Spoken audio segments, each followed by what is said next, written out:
Welcome to the Library Love Fest podcast. I'm Virginia Stanley. I'm Lainey Mays. And Essie Ramirez. We are the library marketing team at HarperCollins Publishers. Join us every week as we present buzzworthy books through author interviews, conversations with editors, and expert opinions from librarians like you. Enjoy the show.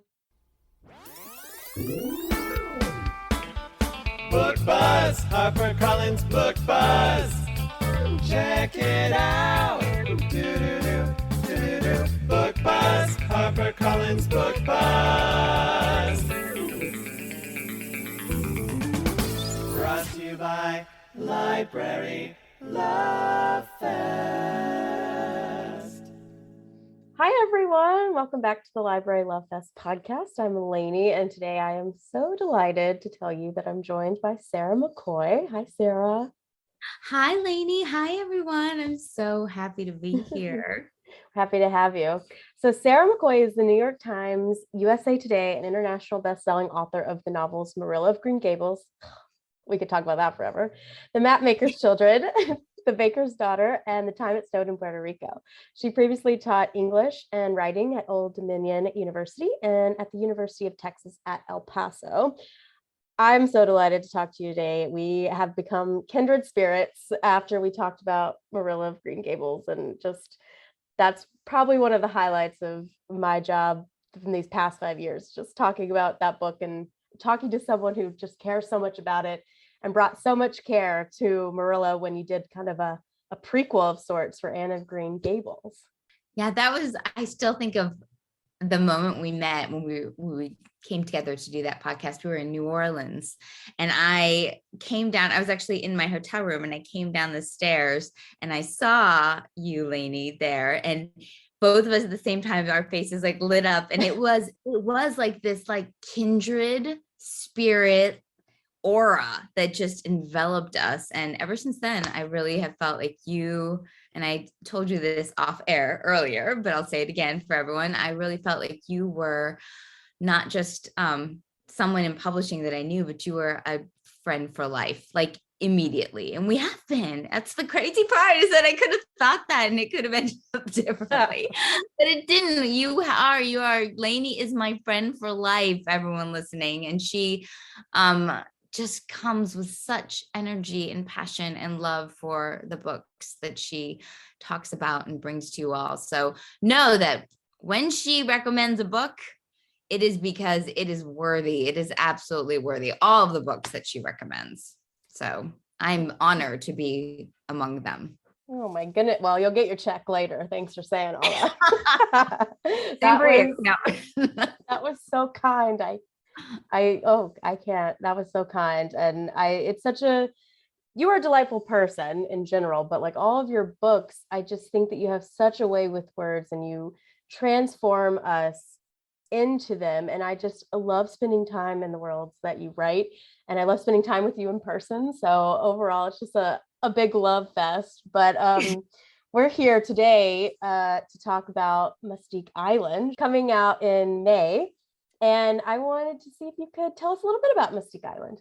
Mystique Island. Mystique Island is coming out May 10th, and I am so excited because it is such a summer.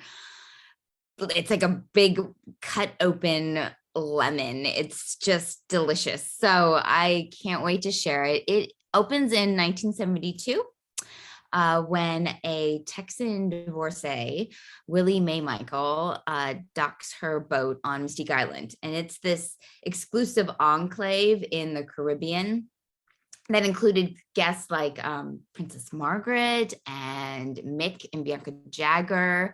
There were a whole bunch of rock musicians of the time who came there, and Vogue fashion models, actors, famous architects designed it. The houses on Mystique Island.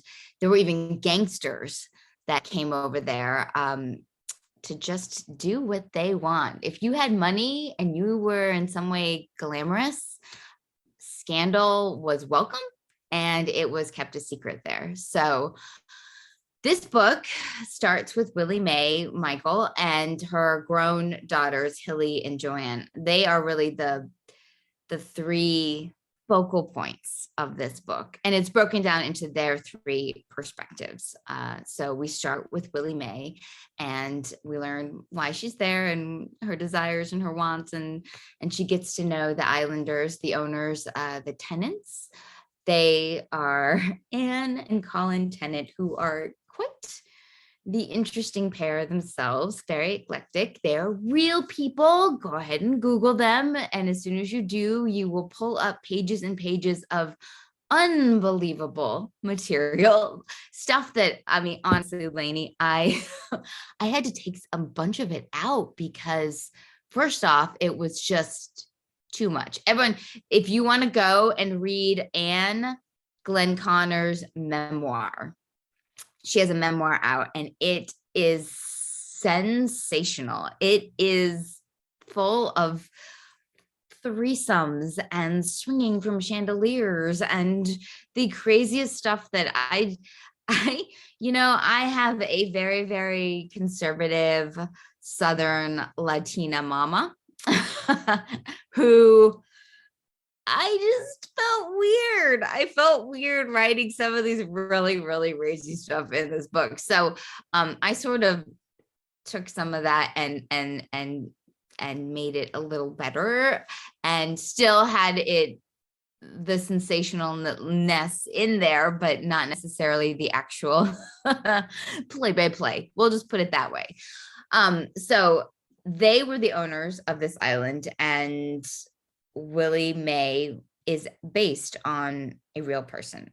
So when I started into this book, writing it, I was watching a PBS documentary called Margaret, the Rebel Princess on PBS. And you can go and look that up. And I think it's on YouTube and all over the place. And so I was watching that.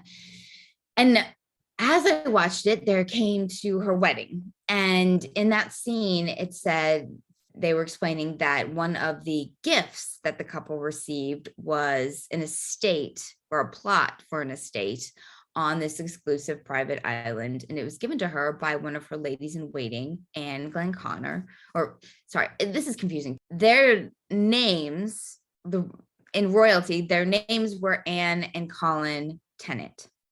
But because they are part of this royal hierarchy, they get another name. So it's sort of like Margaret, Princess Margaret has one last name, but she's the Snowdens, or what they're called, her and her husband together are the Earl and the Duchess of, so you all understand this because British, you're probably as obsessed with British culture as I am.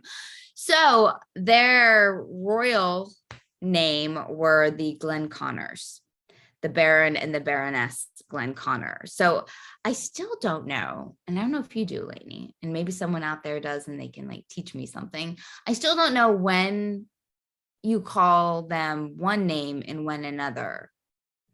So I don't, but I feel like if anyone would know, it's a librarian. So maybe someone can write in and tell us. Yes, write and tell me. When is it appropriate to call them Anne and Colin Tennant, and when is it appropriate to call them Anne Glenconner? She published her by name is Anne Glenconner. So when is it? Anyways, that is a whole nother thing, but fascinating. I could go down that rabbit hole. So these are the people who own the island, and they invite their friends, and they invite only the most beautiful. This is according to Colin's actual memoir, which I have and I read, and I ordered from a little tiny bookshop in Sussex called Lord of the Isle, The Extravagant Life and Times of Colin Tennant is this book.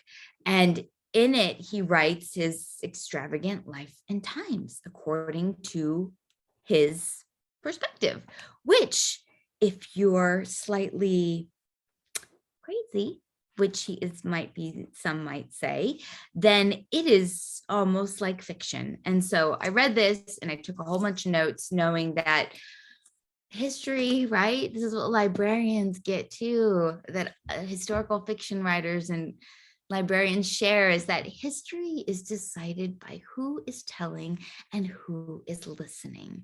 Those are the two fundamentals of what what is history? And so because of that, there's so many elements to it that are fudgeable and fascinating for a historical fiction writer to take and do something with and create an emotional resonance out of, which is what I feel like all my books are trying to do, create that emotional resonance, because facts don't stick. But if you feel like you've been to a place and you know it and you have an emotional connection, that is going to stay with you a long time. And that's what I was really aiming to do for Mystique Island, is to bring it to the modern collective experience and say, you know what, we can't all go there, and we definitely all can't go there during this heyday of when Princess Margaret was on the island at her estate that she was given on her wedding day as a wedding gift. I mean, who gets that as their wedding gift?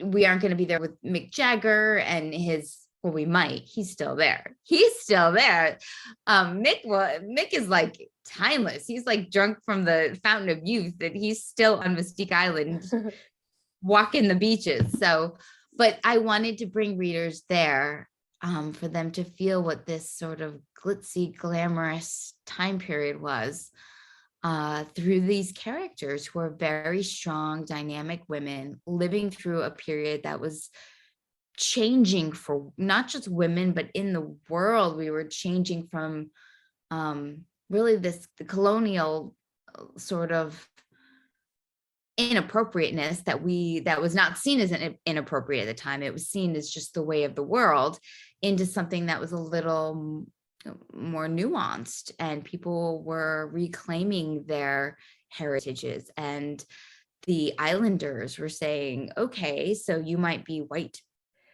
British people who have come over here and laid claim to our island, but this is a modern world in the 70s, and that's not going to fly really anymore, because we're islanders and this is our home. So I wanted to play with that. All of that came into the braiding of what this story became. What started off as a mother-daughter family saga, that saga bloomed into this family style saga about the island and how it is its own kind of family dynamic that's like any family dynamic, full of strife and beauty and paradoxes and things that just make us crazy. And yet we love our family members, but I could kill them. So that is always, I think, in all my work too, fascinated me, is those sort of dichotomies that push and pull against each other. So you have Willie Mae, Michael, who I started into this spiral by saying that she's based on a real woman who I read about in Colin Tennant's memoir.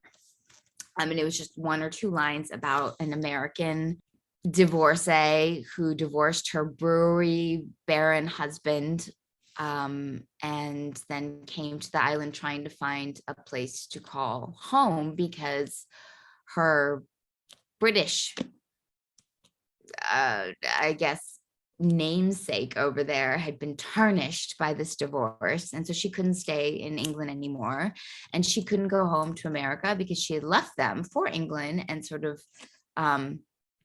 never gone back to them. And so she landed on Mystique to try to make something new with her 2 daughters.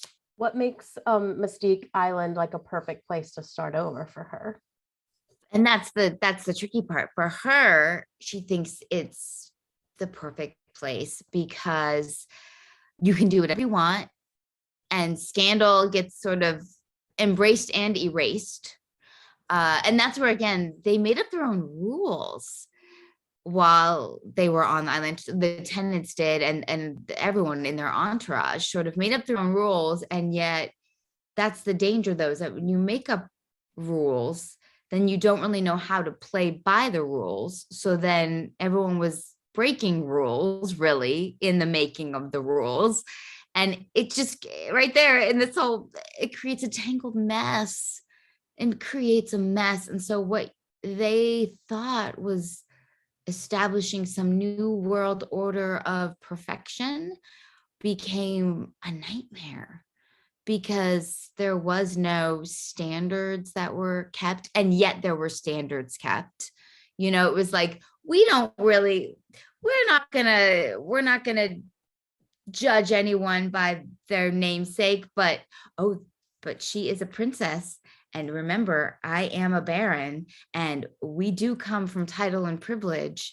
And it was just really complex and really confusing, actually. So I tried to capture that confusion and convey it in a way that was understandable and empathetic. That's what I wanted it to be, empathetic, so that way we could see how that kind of draw sounds like it's going to be delicious and wonderful. And yet once you're in it, it actually can be a nightmare. It can be your undoing. It can be really tragic for you. And so that's, she thinks that this is where she's going to start over with her, for herself, give her daughters a home, to make anew. And it turns dark because it is there are dark parts to this whole scheme of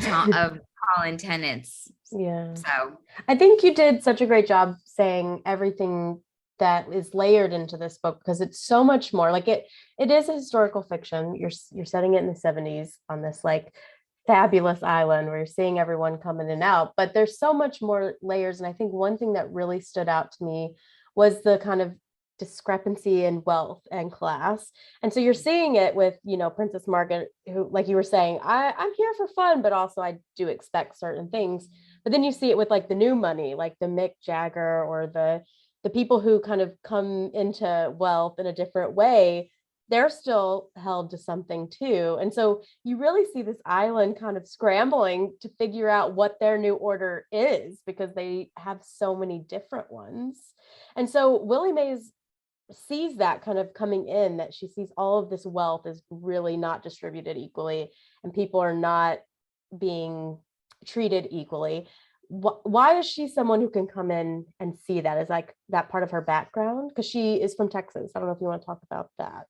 Yes. So she is from Texas, and and I borrowed from the real person from a very tiny, tiny town in Texas where she was the beauty queen. Because back in, you know, in the 40s, particularly 40s and 50s, remember they did all these sort of beauty pageants everywhere, and every little tiny town had their beauty queen who rode in like the dairy float.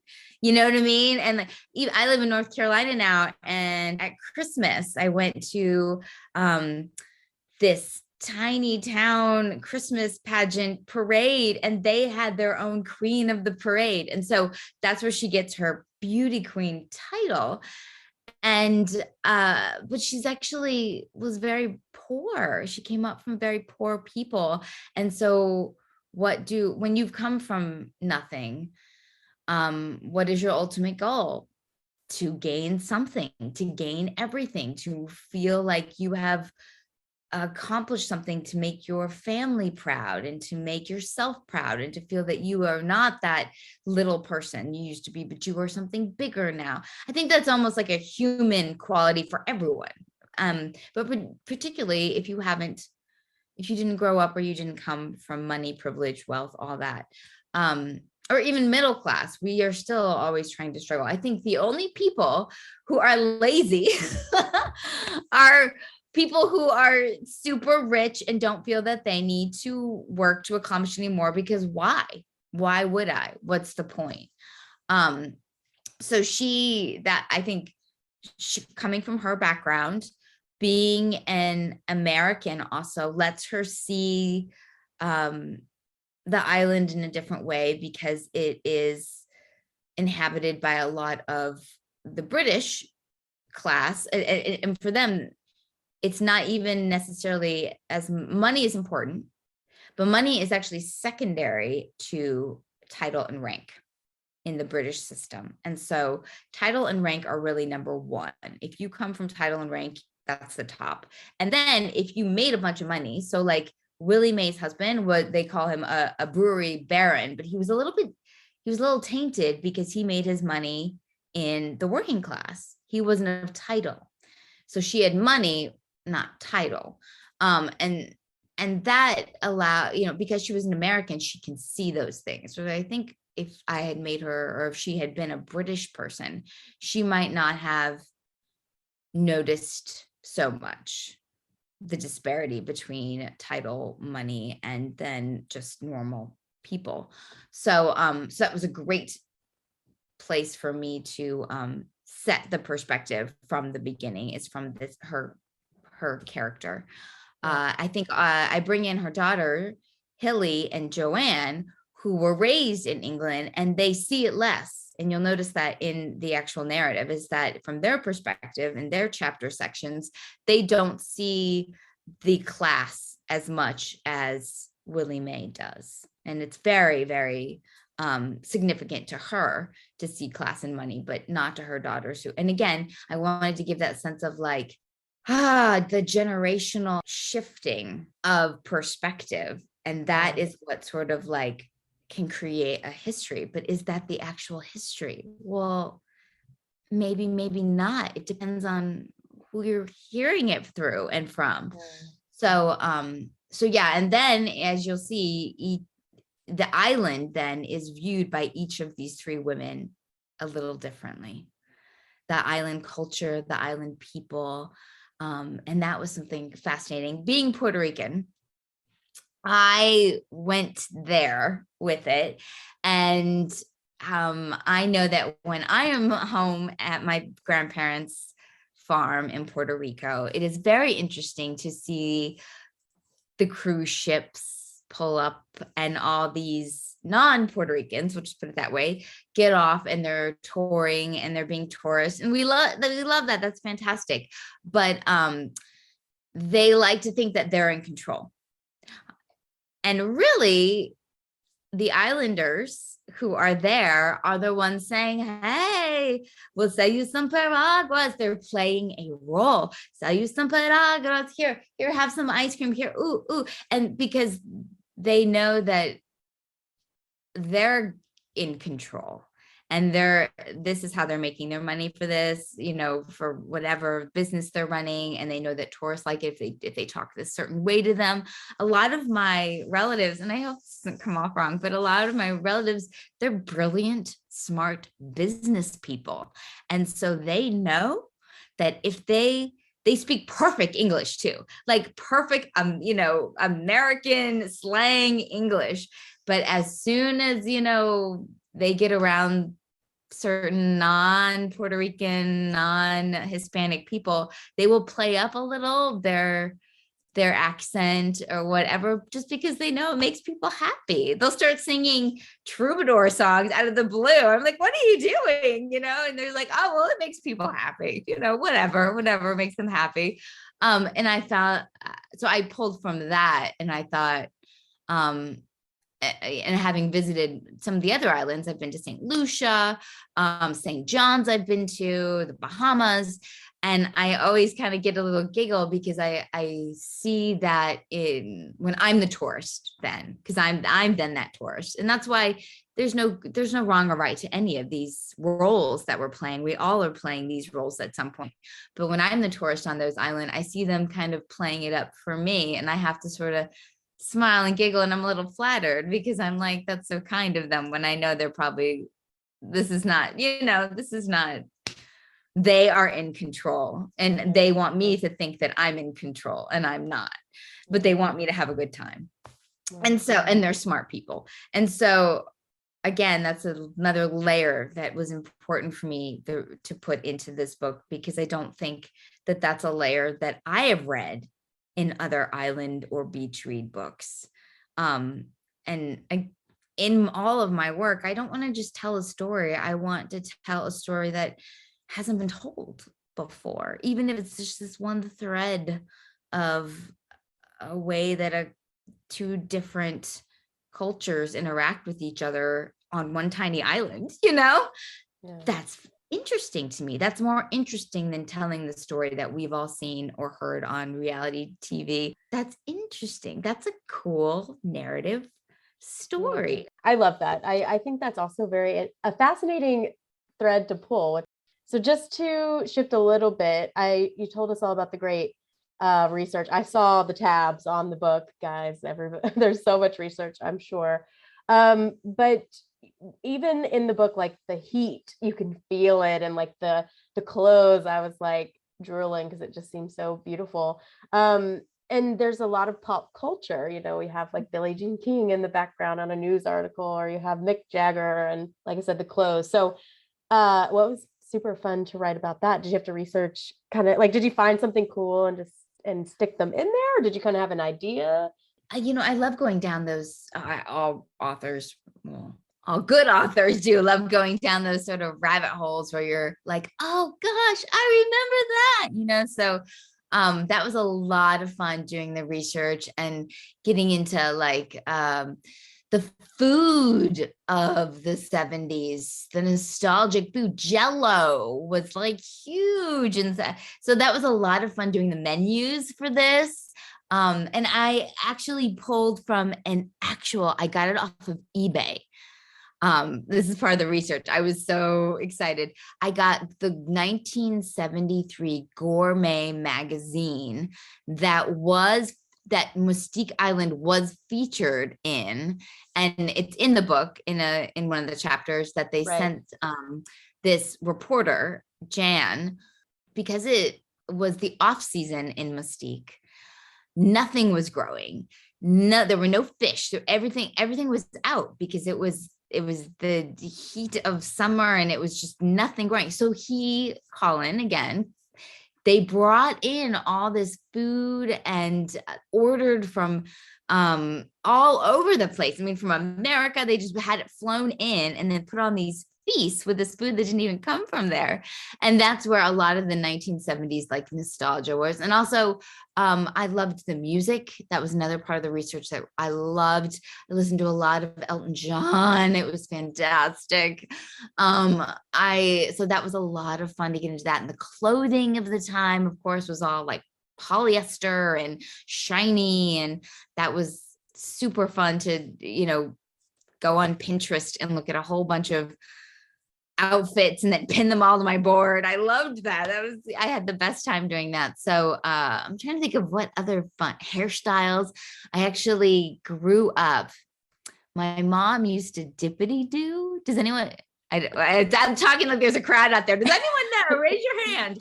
But my mom, growing up in Puerto Rico, used to do. I called it dippity do my hair. She used to dippity do it, which is like this product from the 70s that is this gel that she would put in my hair, and it's naturally very curly and I blow dry it. So if you look at my website and you're like, she doesn't have curly hair. Well, this is what a good blow dryer will do. It's very curly, like kinky, very curly hair. And I love it. And she would take it and she would smooth this dippity do gel in my hair and twirl it around her finger, round and round and out, and make these huge, on either side of my head, like 2 pigtail cones, huge curls, like ice cream cones, hanging off of either side of my head. And that was my dippity do. And I loved it. And that was a huge thing in the 70s. It was actually a product that everyone knew about and did. And also rolling to straighten your hair growing up, my mom would roll my hair around my head and pin it, and then it would make it straight. So I had like 2 hairstyles, the dippity do, and then I had the wrap around my head. And so I got to feature these sort of ways that people did things back then. Velcro rollers also, that I feel like we've forgotten, and yet it was so much fun to go back and talk about them, and talk about when we used to wash our clothes on racks and like have to rack your clothing and like hang that, we still did that in the 70s and 80s. So that was a lot of fun. I really enjoyed that. A lot of our librarians say they're like, please don't tell me the 70s is historical fiction. Like they're very upset about it. So I don't want to upset anyone by calling it historical fiction, but it's set in historically not this time. Maybe I should say that. Yes, and it was so funny because when I pitched this to my editor at HarperCollins, she was like, well, and she had the same reaction. She was like, it's historical fiction, but I hate saying that it's historical fiction because I still remember the 70s. And I was like, me too. I'm from that whole generation. That's when I was growing up. And I might not have been old enough to go to the swinging parties happening, but I remember that. Oh, and the television. I had a lot of fun writing about the television and the magazines. And again, like you said, the pop culture of the time, because that was, I'm thinking about it now, that was probably part of the peak of pop culture. When you think about pop culture, when it was being mass disseminated on media outlets, whereas before, in the 50s and the 40s, you really had to get it from like magazines or a little bit, as television was coming up, but not so much. Whereas the 70s was when it was just everywhere. So that was great fun. That was great fun to put all that in there. And it made it feel very fresh and new and sparkly in a modern way, for a historical fiction novel. Yeah. Well, I know we don't have much time, but I want to ask two questions. One is about the dedication, because I thought it was so sweet to your grandmother. And so you said, for raising daughter and granddaughters as boldly unique as the stars. And I thought that was so sweet. How did she inspire you, or how? Yeah. Oh, wow.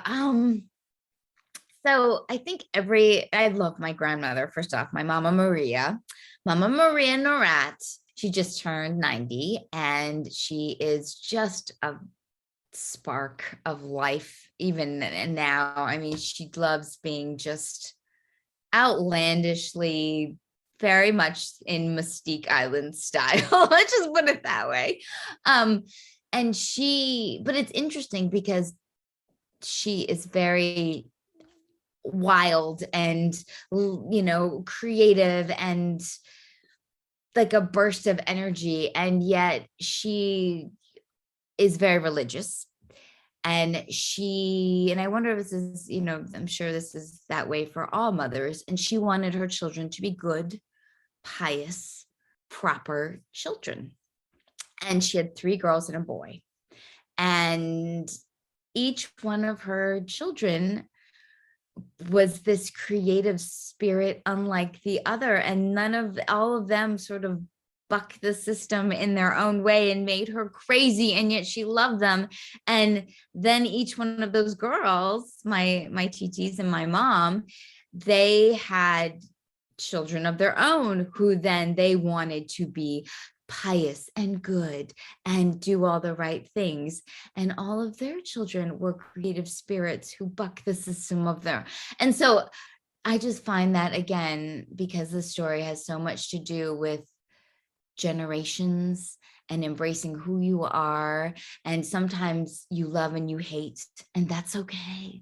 And sometimes you are joyful and you are also incredibly sorrowful, and that's okay.